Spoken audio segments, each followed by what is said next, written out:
pude trabajar en la en el medio, diseñamos la habilidad temprana, es muy importante en esta charla. Un nuevo modelo de licenciamiento. Nadie entiende el trabajo, pero no entiende el software. Si no trabajamos software, lo que no le entregamos nada. Hace muchos años le entregaban a uno la cajita del Office y uno se sentía feliz de que le entregaran un Office. Con el tiempo eso desapareció, ya ni siquiera le entregaban el Office, le entregaban un papelito. Y ese papelito venía incluso en hologramas y una serie de cosas para que no lo fusilaran, era como el título de propiedad de recibir ese software. Y en ese holograma pues uno decía, no recibí nada realmente. Y entonces diseñamos, en un momento le dije, hablando, diseñemos un modelo nuevo de distribuir software. ¿Y cómo? Entonces nos ocurrió la chispa, vendémoslo. Y gracias a eso nació algo, ustedes hoy trabajan mucho en lo que se llaman School y Campus Agreement, ¿ustedes los conocen? Que es un modelo de arrendamiento donde ustedes reciben el software de Microsoft durante un año y lo pueden descargar los estudiantes, lo pueden llevar los docentes. Pero eso no era el tema. El tema es que también ese negocio con el tiempo se diluyó porque otra vez una competencia de una compañía muy chiquita compitiendo contra un monstruo como era Microsoft. Y entonces empezamos a darnos cuenta de que teníamos que encontrar algo que tuviera valor para la gente dentro del sistema educativo. Cuando nosotros le arrendábamos software a los colegios, el primer año era todo emoción, ¿no? Hicimos el primer contrato, vendimos las licencias, Microsoft estaba feliz, el colegio estaba feliz porque tenía supuestamente software legal de Microsoft, pero empezamos a darnos cuenta que al siguiente año ya la gente como venía, oye, venimos a cobrarle el arriendo del nuevo año el licenciamiento. Y ellos no se sentían satisfactorios porque no recibían nada, no había una retribución de valor que alguien le dijera, volvamos a arrendar el software. Entonces Microsoft, por allá de alguna manera leía la forma, y entonces había el tema de la ilegalidad del software y lo asustaban a uno, le metían terrorismo y uno terminaba otra vez en el rector. Pero ya fíjense bien que había una cosa como de obligación. En algún momento entonces empezamos a pensar, luego con mi fracaso en mi primera compañía, dije, oye, hay que inventarnos algo nuevo que la gente empiece a gustar realmente lo que hagamos. Y entonces lo que hicimos fue, en algún entorno, buscar qué era lo que necesitaba la gente, cómo conectábamos las necesidades de la gente.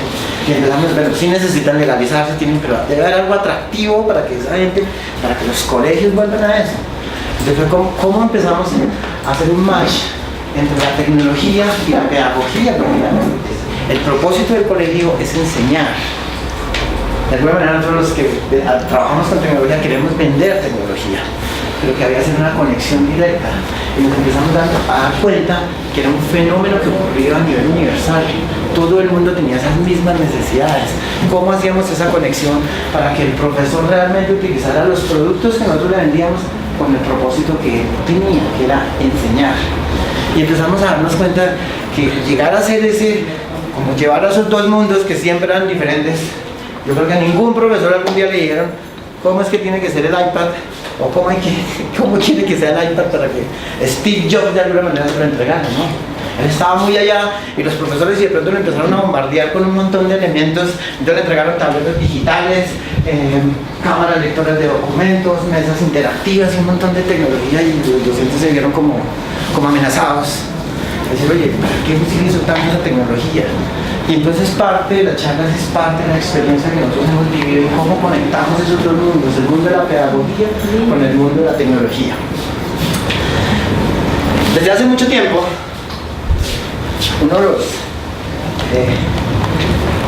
la UNESCO empezó a preocuparse por esto, a decir, oye, hay que cambiar de alguna manera, con tanta tecnología que hay que transformar de alguna manera el entorno de la educación.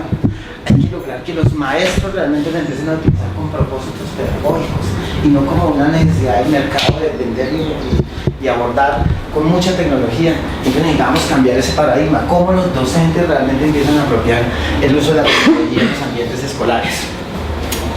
Entonces vamos a ver que empiezan a generarse dos mundos bien distintos. Entonces por ejemplo dice, y si hacemos un símil, ¿cierto? Esto es la típica aula de clase que todos tenemos, inclusive existen todavía muchas esas aulas, ¿cierto? Y de pronto entonces, más que, no fue por una necesidad de los docentes ni nada, sino decir, oye, empezó a transformarse esa aula. Miren los dos escenarios bien diferentes. Pero si ustedes empiezan a ver la concepción de esos dos mundos, de una escuela completamente, de alguna manera, diseñada, los modelos pedagógicos fueron diseñados para las necesidades económicas de las regiones. Y en cierto sentido la escuela del siglo XX simplemente obedecía a los principios de la era industrial. Y por eso es que la escuela del siglo XX se parecía mucho a una factoría, ¿cierto? Donde yo tenía básicamente líneas de producción, donde realmente yo tenía, el docente era como aquel transmisor de conocimiento y simplemente yo hacía transmisión oral y los estudiantes de alguna manera memorizaban. Yo tenía un contenido rígido, la producción tenía que ser uniforme. Inclusive si ustedes ven el tema de la campana, mucho cuando usted finalizaba, cuando usted escucha la famosa campana, usted normalmente la asocia con cuando se acaba la producción en una fábrica, entonces normalmente también suena un pito. Y ese pito se asocia a que se terminó la jornada, para inicio y para el final. Entonces por eso era que el modelo fue casi que diseñado de esta manera. La autoridad estaba determinada por el docente. ¿Cuántas veces el docente, y además era el fenómeno dentro del ambiente de clase, el estudiante simplemente accedía mediante mecanismos de obediencia? El docente tenía todo el conocimiento en su cabeza y él simplemente transmitía de alguna manera, de forma oral, escrita, podrías utilizar cierto tipo de elementos. ¿Y qué sucede con la escuela del siglo XXI? O la famosa escuela del conocimiento, que corresponde a otra necesidad económica. Fíjense bien, este mundo, ¿por qué está marcado al día de hoy? Por algo llamado innovación. Si se dan cuenta, todo el mundo habla, de la charla que hablamos era cómo innovamos, cómo creamos algo o cómo reformamos algo que ya está hecho, cómo le damos valor. ¿Cómo tiene sentido que lo que dice que alguien se inventó por allá, de alguna manera lo pueda transformar y convertirlo a algo más provechoso? Los grandes pensadores dicen, entonces, ¿qué es lo que tengo que preparar? Ya tengo que preparar un modelo completamente diferente, centrado en el alumno, ya no en el docente. Yo quiero que los estudiantes de alguna manera participen activamente del proceso pedagógico. Y eso es lo que busca esta escuela. ¿Cómo el estudiante lo preparo para innovar? ¿Cómo lo preparo de alguna manera para que sea responsable? Porque él básicamente yo le otorgo realmente una serie de herramientas. Y fíjense bien que esta escuela está concebida bajo un modelo pedagógico que fue pensado hace muchísimos años, que se llamaba el humanismo. En el humanismo lo primero que uno prevé es que ningún ser es igual a otro, ¿cierto? Y que ningún ser aprende al ritmo de otro. Entonces fíjense bien que bajo este concepto yo lo puedo aplicar acá, porque si yo utilizo dispositivos digitales en algún momento en el ambiente de clase, ¿qué no puedo lograr? Que los niños que tienen alguna dificultad sean reconocidos por el docente. Muchas veces cuando tenemos este modelo de escuela, yo no puedo garantizar que el niño que está aquí realmente esté entendiendo, esté comprendiendo lo que yo estoy transmitiendo. Pero en el ambiente de acá muy posiblemente yo sí podría detectar que estudiantes tienen problemas de aprendizaje. Acá, ¿qué preparamos? Individuos que sean capaces de desarrollar ideas, de investigar. ¿Sí?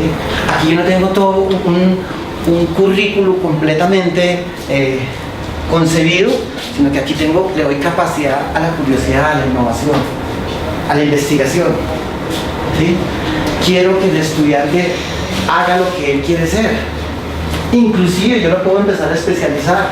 Parte de la concepción del uso de tecnología en los ambientes de clase es que yo pueda de alguna manera determinar si ese niño tiene habilidades que fueron algo así como las habilidades matemáticas, sociológicas, sociales, habilidades en el arte, habilidades para la comunicación, ¿sí? Habilidades para la ciencia, que básicamente está dado por la famosa principio de las inteligencias múltiples. Cada niño tiene una habilidad personal, entonces desarrollemos esas habilidades porque la tecnología de alguna manera nos ayuda a reconocerlas y a potenciarlas. Si el niño sabe en el deporte, muy probablemente una Xbox, que tiene el famoso dispositivo de Kinectic le puedo ayudar a desarrollar su performance, su cuerpo, porque le puedo ayudar a corregir cierto tipo de errores. Esas cosas básicas yo las podría lograr, ¿sí? Si el niño tiene habilidades matemáticas, quizás se las pueda potenciar muchísimo más. Entonces, esa es la gran diferencia entre esos dos modelos de escuela, ¿sí? Entonces, aquí lo que hemos tenido que prepararnos es ¿para qué? Para la colaboración. Aquí se hacía mucho trabajo individual. Entonces, aquí fíjense bien, uno de los principios del siglo XXI es que todo está dado en la colaboración. Y parte de la nueva escuela que tenemos está basada en estas cuatro habilidades que debe adquirir un individuo del siglo XXI. La primera, la alfabetización para la era digital. No basta con manejar un dispositivo. ¿Para qué utilizamos el dispositivo dentro de una comunidad completamente globalizada? ¿Cómo yo puedo interactuar con otros individuos utilizando el dispositivo? Fíjense bien que antes nosotros solamente utilizamos el dispositivo para ciertas funciones específicas personales, pero el mundo y la globalización nos están obligando además a conocer mucho más de la sociedad, mucho más del entorno donde nosotros vivimos. Entonces yo tengo que adquirir la competencia tanto personales como sociales, inclusive económicas. Yo tengo que saber qué es lo que está pasando en mi región, cómo se mueve mi región, y esto me lo facilita. Simplemente ser alfabetizado digitalmente no significa que yo únicamente utilice los dispositivos. Todo el mundo debería utilizar un dispositivo. Primero, desde el punto de vista personal. Si me resuelve mis necesidades personales, muy probablemente me resuelva mis necesidades profesionales. Por el otro lado, tenemos que prepararnos para tener pensamiento inventivo. ¿Y esto a qué se asocia? A que en el nuevo modelo necesitamos gente que esté curioseando todo el tiempo, gente que sea capaz de investigar, de indagar, de cuestionarse. Entonces, dentro del nuevo modelo educativo lo que tenemos que generar es la función del docente es cómo formulo preguntas para que de alguna manera los estudiantes sean capaces de responderme. ¿Cómo genero preguntas esenciales? Y esas son las que no se encuentran en Google. Yo le digo, si todos los ríos de agua dulce llegan al mar, ¿por qué el mar es de agua salada? Ya la he visto últimamente la pregunta en Google. Pero fíjense bien que son las que generan controversia. Y eso es lo que necesitamos empezar a generar en el individuo, en el niño, en los estudiantes. ¿Cómo generamos esa capacidad? Y es el desarrollo del pensamiento crítico para que pueda generar nuevas ideas. El otro tema es el tema de la comunicación efectiva. Si ustedes se dan cuenta, y implica parte de la charla que veíamos, era cómo yo genero una comunidad. El futuro está dado por algo llamado la colaboración. Nosotros necesitamos de mucha gente para desarrollarnos dentro del siglo XXI, dentro de la era del conocimiento. Ningún individuo por sí solo puede ser exitoso. Todos van a necesitar de todos. Fíjense bien que simplemente yo puedo ser exitoso, pero fíjense bien lo que hablan en las redes de conocimiento. Lo que yo hago es construir a alguien que está detrás de mí. Yo soy un líder, simplemente tengo muchísimos seguidores. Dentro de esta comunicación efectiva tengo que prepararme para trabajar en un entorno. El mundo se ha globalizado. Fíjense que antes hablábamos de que simplemente teníamos que ser bilingües y muchos colegios todavía no hacen las profesiones bilingües. ¿Ustedes creen que eso corresponde a una necesidad del siglo XXI? No, si vimos en la charla, necesitamos ser multilingües. Necesitamos entender cómo nos comunicamos con gente que ni siquiera la conocemos face to face. Necesitamos llegar a abrir completamente todas las fronteras, y eso es lo que nos facilita este tipo de entornos. Necesitamos abrirnos a todos los espacios. El que produce el conocimiento ni siquiera lo conoce, no sé dónde está, pero él es parte de mi equipo, con él yo tengo que trabajar. Y en el último parte tenemos que desarrollar en los individuos del siglo XXI es el tema de prepararlos para la competitividad. ¿Sí? ¿Cómo hago para que ese estudiante que nosotros preparamos sea más empleable, tenga más capacidad de empleabilidad, que sea atractivo para todas las organizaciones? ¿Cómo lo hacemos más competitivo?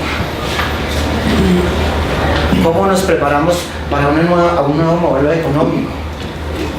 Fíjense bien el problema de los cafeteros. Porque los cafeteros me dicen, oye, pero es que tengo que subsidiarles una nota seca. Hicimos una experiencia hace muy poquito cafeteros en el Huila, y donde lo que se hizo fue, incluso aquí en Cundinamarca, hay una vereda llamada Natorí.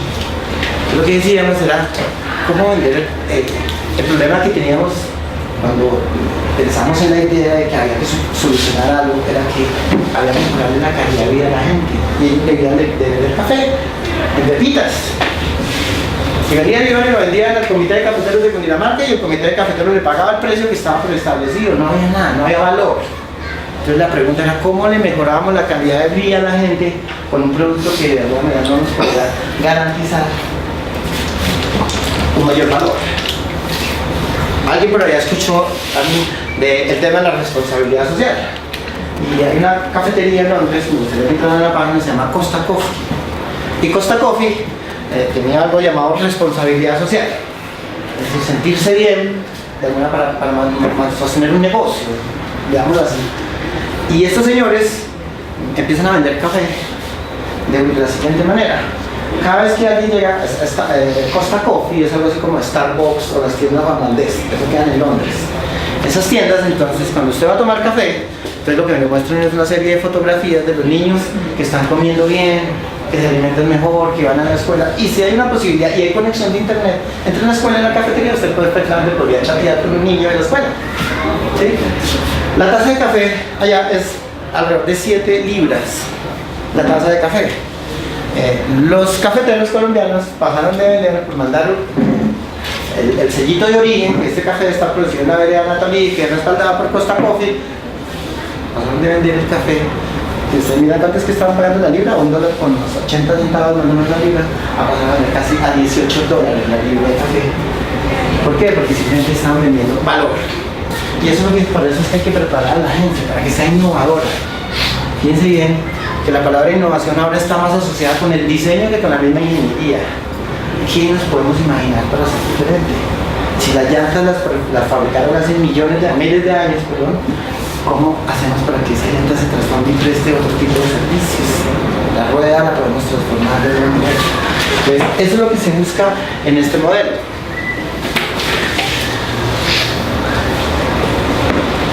Entonces, ¿qué tenemos? Tenemos dos tipos de actores en esta nueva sociedad. Y básicamente tenemos dos personajes. El número uno llamado los docentes y por el otro lado los estudiantes. Los estudiantes que ¿qué piden? Cuando ellos se sientan en el aula de clase, fíjense que ya casi todos están a punto de dormirse porque estamos hablando y interactuamos. Quieren motivación. ¿Qué me ayuda? ¿Qué me motiva? ¿Qué yo puedo hacer diferente para que la clase no sea tan aburrida? O para que los papás no terminen viniendo por su niño porque hay que llevarlo al psicólogo porque es que es demasiado hiperactivo en la clase o alguna cosa de eso. Entonces necesitamos algo, hay que motivarlos. Y además el estudiante, cuando ya uno le entrega de alguna manera el contenido o la pregunta que le formula el docente, de alguna manera él quiere participar activamente. Dice que si usted le entrega una mesita de estas, ellos participan, ellos discuten, ellos pueden generar ambientes innovadores en la clase. Le van a encontrar mucho mayor gusto a la clase. Entonces, de alguna manera, ¿qué también quieren ellos? Que si yo resolví el problema, entonces ellos tratan de ayudarle al compañero, o me enseñan que inclusive si tienen el dispositivo, entonces terminan de hacer el ejercicio y empiezan a participar con sus compañeritos y hacer ese tipo de trabajo. Y por el otro tenemos los docentes. Bueno, a esos estudiantes les decimos que son activos digitales. Es un concepto que es como para evaluar. Es decir, oye, realmente esos son activos digitales, pero este niño está expuesto las 24 horas del día a la tecnología. Pues, ¿qué podemos esperar? Si él llega a su casa, todo es tecnología, incluso en la misma mesa del comedor, muchas veces hasta los mismos papás están devolviendo mails, y navegando, haciendo un montón de cosas. Entonces, ¿qué tenemos otro docente? Una persona que viene de otro escenario completamente diferente, de un modelo educativo completamente diferente, lo tenemos que llevar a ese entorno. Y lo que nosotros no es que digamos es que los docentes son malos. El docente no es malo. El problema es que él tiene otras nuevas herramientas que de alguna manera no tiene esas habilidades que tiene el estudiante y esa facilidad que él tiene para de alguna manera interactuar con ese dispositivo. Entonces, ¿cómo ayudamos al docente a que realmente haya esa conexión entre el dispositivo y su proyecto pedagógico? Esa es la gran tarea que nosotros tenemos. ¿Cómo yo cualquier dispositivo que tenga en el ambiente de clase lo puedo optimizar para que sea más eficiente en el momento en que yo puedo trabajar con él. Entonces, parte de este escenario es entonces cómo, la primera gran pregunta que se hace todo el mundo es cómo preparamos a los estudiantes. Dicen que los estudiantes están bombardeados de todo. Si quisiéramos ver la respuesta a un problema del estudiante de práctica, yo creo que por una tarea de los muchachos, la primera, el primer auxiliar de su casa o incluso en la misma institución es Google. Y cuando resuelven Google entran a Wikipedia, pero básicamente ellos tienen casi que todas las herramientas, el conocimiento lo tienen ahí a la mano. El docente inclusive ya no es dueño y autónomo del conocimiento, los estudiantes muchas veces lo controvierten a ustedes.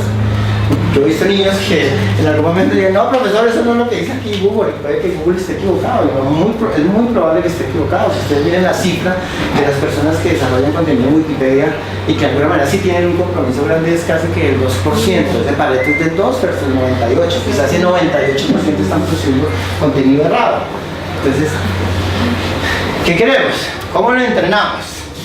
Si ellos quieren vivir de la experiencia, ellos no quieren que uno no, ellos quieren comprobarlo todo. Fíjense que el chiquito uno le enseña una cosa y dice, no, pero venga, ¿cómo es que es esto? Y indaga.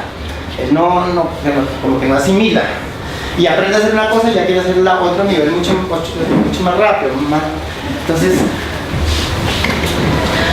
por el otro lado, ellos buscan que una nueva forma de pensar. Ya no es como antes que nosotros nos memorizábamos y eso era la verdad absoluta. Ellos quieren siempre cuestionar absolutamente todo. Quieren siempre experimentar. ¿Qué hay más allá de eso? Y dicen que cada vez que uno le entrega un dispositivo de estos al niño, entonces él quiere jugar más y entonces quiere seguir al siguiente nivel y el siguiente nivel, y es un reto, se convierte en un reto personal para él el dispositivo. Entonces, ¿cómo usted como docente lo puede direccionar? Pues ya viene el papel, entonces, ¿qué es lo que buscaríamos? La otra cosa, todos los compañeros, si usted le pone una tarea a un niño o un grupo de jóvenes, ¿qué es lo primero que hacen cuando a través de la red? ¿Qué es lo que hacen? ¿Qué hacen? Usted le pone la tarea, ellos salen del colegio, ni siquiera salen del colegio cuando ya están por los smartphones o alguna cosa empezando a generar la pregunta. ¿Qué? La respuesta la trabajan, ¿sabes? Trabajan mucho en equipo. Uno no se da cuenta, normalmente ellos sí están resolviendo, además del chisme que siguió la foto de no sé quién, también dicen, oye, mira, ya pudiste resolverme el ejercicio, ya pudiste hacer tal cosa, entonces vamos mirando qué podemos hacer. ¿Sí? ¿Qué es lo que ayuda a la educación? La tecnología en la educación simplemente ayuda a formar estudiantes que son muy activos y que desarrollan algo llamado el pensamiento crítico, útil en esta era de la innovación y el diseño. Entre más se tenga capacidad de analizar, de evaluar información, muy probablemente va a tener más capacidad para diseñar un nuevo entorno, una nueva solución a mi forma de resolver mis problemas. Y por el otro lado, fíjense bien que mucha de la carga, cuando implementamos tecnología, se la mandamos a los docentes. Ustedes son los responsables de que eso se use. Muchas veces les dan como 3 horitas de clase, venga y utilice el tablero digital, entonces ya empiezan que tiene que escribir y no sé qué, y cómo funciona y qué funcionalidad le voy a dar, pero en ese momento realmente no apropian ni de alguna manera le fundamentan cuál es la razón por la que usted tiene que utilizar el dispositivo tecnológico en el ambiente de clase, ¿cierto? Es más, con ese tema de la globalización, fíjense bien que el problema ya no es del docente, es el problema de la familia. El niño está expuesto todo el tiempo a internet, todo el tiempo a los medios, pues, así no quiera, él sale de su casa, tiene un celular, en todas partes él está invadido por información. Ahora las noticias se saben más rápido que por internet que por los mismos noticieros. ¿Cierto? Usted ya sabe la noticia, casi que está viviendo actualizado permanentemente. Entonces el problema también es de la sociedad, del gobierno, cómo generamos políticas, cómo generamos controles. En la institución educativa, cómo controlamos el acceso a páginas. Ya realmente inclusive usted le puede decir, no, es que cuando hablan de la palabra sexo, entonces eliminemos todo ese tipo de accesos a la página. Entonces el niño puede escribir muñequita, o mira lo que le sale cuando aparece muñequita, o mira lo que le aparece cuando aparece princesita.